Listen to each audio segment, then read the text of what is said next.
carica il compagno, si muove Parrell, il pallone è per lui, punta all'avversario, Parrell è davanti al team, trova una rete bellissima, Parrell a 16 minuti dalla fine del primo tempo, si sblocca l'incontro. Leleco vince il contrasto e poi trova la rete del 2-0 con la collaborazione anche di Joao Tim. Chitola cerca Dimash, supera Pezzin, Dimash tu per tu con Tim, lo mette giù, il cross in mezzo e la rete di Salas.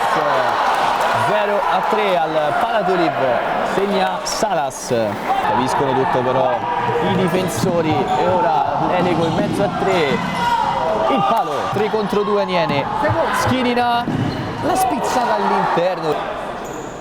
Si muove Caio Giaba, il pallone però è per Sanna, suolata, la conclusione porta! Rafael Sanna trova una rete bellissima. E sempre Sanna, può andare il pallone per Taloni, Salas in scivolata.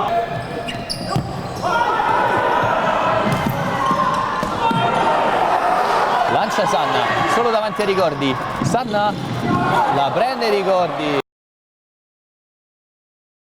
Aspetta l'arrivo di Parrell, prova la puntata ed è proprio Poletto a togliere dallo specchio della porta il pallone. Ora Taloni in mezzo a 2, ottima giocata di Taloni che prova la punta e Taloni riapre la partita, ma che giocata ha fatto Daniel Taloni. Sul disturbo di Sanna, Poletto non riesce a calciare liberamente in porta, ma attenzione qui a un errore pagato a caro prezzo perché Poletto giù Schinina, tutto regolare. Ora Chitola davanti a Joao Tim, serve Salas, trova il pokerissimo Sanna, suolata di nuovo Schinina.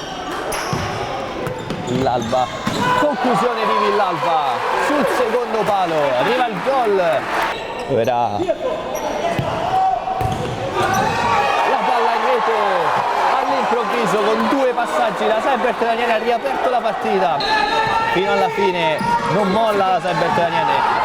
Sanna recupera un pallone incredibile e poi la parata.